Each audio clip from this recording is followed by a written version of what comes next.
আসসালামু আলাইকুম বন্ধুরা। আজকে কি নিয়ে কথা বলবো? বেগম খালেদা জিয়াকে নিয়ে একটু কথা বলবো। রাখে আল্লাহ মারে কে, একটা কথা আছে না, তার নামই প্রমাণ।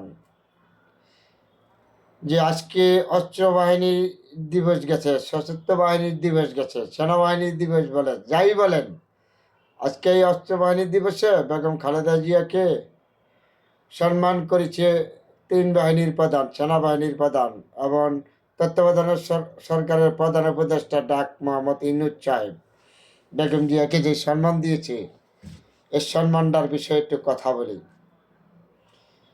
যে এই সেনাবাহিনী গঠনমূলক করা এবং সব কিছু করে সেনাবাহিনীর যুদ্ধ থেকে ধরা শহীদ প্রেসিডেন্ট জিয়া রহমান একজন গেরেলিয়া যুদ্ধ ছিল এবং মুক্তিযুদ্ধ কমান্ডার ছিল, সরাসরি যুদ্ধ করেছে। সেই শহীদ প্রেসিডেন্টের স্ত্রী বেগম খালেদা জিয়া তিনবার বাংলাদেশ শাসন করেছে জনগণের ভোটে নির্বাচিত হইয়া। একদম না, 5টা আসন থেকে দাঁড়িয়েছে, 5টা আসন থেকে উনি পাস করেছে। বিশ্বের মাঝে ইতিহাস, বাংলাদেশের ভিতরে ইতিহাস, খালেদা জিয়া 5টা আসন থেকে পাস করেছে। সেই খালেদা জিয়াকে আজকে 15 বছর, 15.5 বছর জনগণের কাছে থেকে বিচ্ছিন্ন করে রাখছিল স্বেচ্ছাচার শেখ হাসিনা। কি দেশে ছিল স্বাধীনতা, অঙ্গীকার কি ছিল? মোটা ভাত মোটা কাপড়, আমরা মিলেমিশে থাকবো, হিন্দু বৌদ্ধ খ্রিস্টান, হিংসা পিউন এগুলি কারো প্রতি থাকবে না।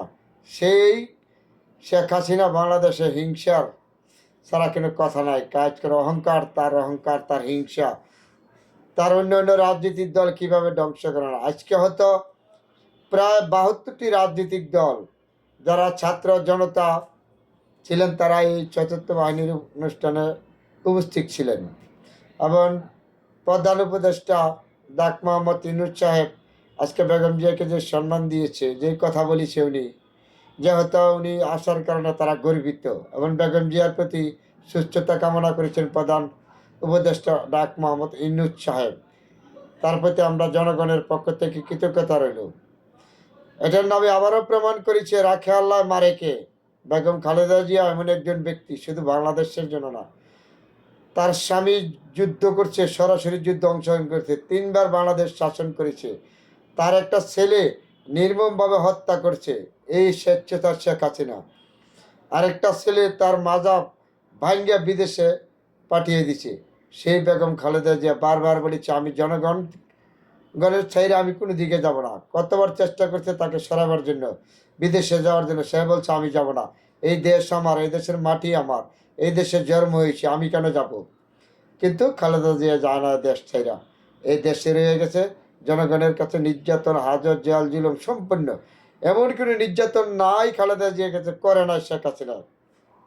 এই বাংলাদেশের জনগণকে, বিএনপির দলটাকে ধ্বংস করার জন্য, বিভিন্ন রাজনৈতিক দলকে, ভিন্ন মতের মানুষকে, দেশের সুশীল সমাজকে, গণ্যমান্য ব্যক্তি যারা, তাদেরকে, যারা দেশের পক্ষে কথা বলছে তাদেরকে শুদ্ধ ধ্বংস করে দিয়ে যাচ্ছে শেখ হাসিনা।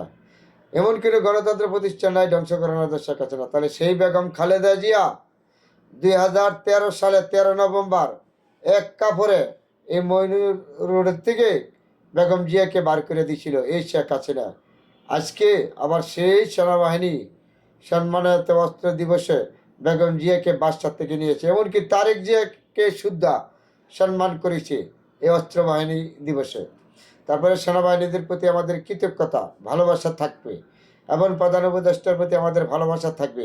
18 কোটি মানুষের জন্য, ছাত্র জনতার যারা আন্দোলনে শহীদ দিয়েছেন তাদের শহীদদের প্রতি আমাদের কামনা রইল, আল্লাহ পাক তাদেরকে জান্নাতবাসী করেন। যারা আহত আছেন তাদেরকে আল্লাহ তাড়াতাড়ি সুস্থ করে দেন। এই দেশকে যারা ভালোবাসেন তাদের সকল মানুষের প্রতি আমাদের আন্তরিক অভিনন্দন, দোয়া, শুভকামনা রইল। বিএনপির এমন একটা দল, আল্লাহ পাক রব্বুল আলামিনের বরকত নিয়ে এই দল সৃষ্টি হয়েছে। এই দল ধ্বংস করার মতন মানুষ বাংলাদেশের ভিতরে শত চেষ্টা করে শেখ হাসিনা ধ্বংস করতে পারে নাই। দেখেন, একটা গায়েবী জানাজা দিলে পল্টন ময়দানে লক্ষ লক্ষ মানুষ হতে বিএনপির। এই যে বিএনপির উপরে নেতার থেকে দৈরা, এমন কোনো নেতা নাই 400, 200, 300, 250 মামলা, তারপরে বিএনপি দলটা এখনো টিকে আছে এই দুনিয়ার থেকে, এই বাংলার বুকে। এটাই একটা পাওয়া, তাই না? আমরা এটা আবারও প্রমাণ করেছি বিএনপির দল জনগণের দল, আবার গণতন্ত্র বিশ্বাস করে। বিএনপি কখনো গণতন্ত্র ধ্বংস করে নাই। এই 17টি বছর বিএনপির নেতাকর্মীরা যুদ্ধ করেছে। এই বিএনপির মহাসচিব সাহেবের নামে 265টা মামলা, শহর থেকে ধরে গ্রাম পর্যন্ত বিএনপির এমন কোনো নেতা নাই তার নামে যে 20, 50টা 30টা মামলা, নির্যাতন, জেল হাজত, ডান্ডা বেরি পরিয়ে এমন তো তাদেরকে কোটে উঠাইছে। আজকে তাদেরকে হাত করা পড়াইলে এত তো লাগে কেন? শেখ হাসিনা দেশটারে তৃণমূলে ধ্বংস করে দিয়ে গেছেন, গণতন্ত্র প্রতিষ্ঠানগুলো ধ্বংস করে দিয়ে গেছেন। তারপরে এই দেশের ছাত্র জনতা, বিভিন্ন রাজনৈতিক দল, তারা এই দেশটা উদ্ধার করেছে, দেশটা সোনার বাংলা দেশ বানাবে। অবশ্যই ডক্টর ইউনূসের প্রতি আমাদের সম্মান আছে। ইউনূস সাহেব এই দেশের জনগণকে সুখ শান্তি দেবে। তা আবারও বলেছি, তত্ত্বাবধান সরকারের সকল প্রতিষ্ঠানের জন্য সম্মান রইল, সেনাপ্রধানের প্রতি সম্মান রইল। বেগম খালেদা জিয়ার দীর্ঘ কামনা করেছি। তারেক জিয়া 3,500 কিলোমিটার দূরে আছে, ওনার হায়াত দান করেছি। 3,500 কিলোমিটার দূরে থেকে এই দলটা ঠিক রাখছে বেগম তারেক জিয়া এবং বেগম জিয়া। আজকে সালের পর থেকে এই পর্যন্ত কোনো অনুষ্ঠানে যায় নাই, আজকে গিয়েছে। তবে বেগম জিয়ার জন্য দোয়া এবং শুভকামনা, আল্লাহ পাক যেন ওনাকে তাড়াতাড়ি সুস্থ করে দেয়, আমাদের মধ্যে ফিরিয়ে দেয়। এটাই প্রমাণ, রাখে আল্লাহ মারেকে। বেগম জিয়া এমন একজন ব্যক্তি, শুধু বাংলাদেশের একজন ব্যক্তি না, সে জনগণের ভালোবাসা নিয়ে এখনো বেঁচে আছেন, আর হ্যাঁ বেঁচে থাকতে পারবে না। তাকে কত নির্যাতন করেছে, তার সন্তানকে হত্যা করেছে, তার আরেক সন্তান আত্মা ভেঙে দিচ্ছে, এবং তার নেতাকর্মীদেরকে এমন কেন নাই, শহর থেকে গ্রাম পর্যন্ত তারা যে নির্যাতন না করে শেখ হাসিনা, সেই নির্যাতনে বিএনপির দলটা টিকে আছে আল্লাহর উপরে ভরসা কিয়া। এটা আবারও বলেছি, রাখে আল্লাহ মারেকে। সে আল্লাহর তরফ থেকে রহমত বিএনপির দলের সকল সদস্যের প্রতি দোয়া এবং শুভকামনা। বিএনপির মহাসচিবের প্রতি সালাম রইল, তারেক জিয়ার প্রতি সালাম রইল। সবাই ভালো থাকবেন, আলহামদুলিল্লাহ।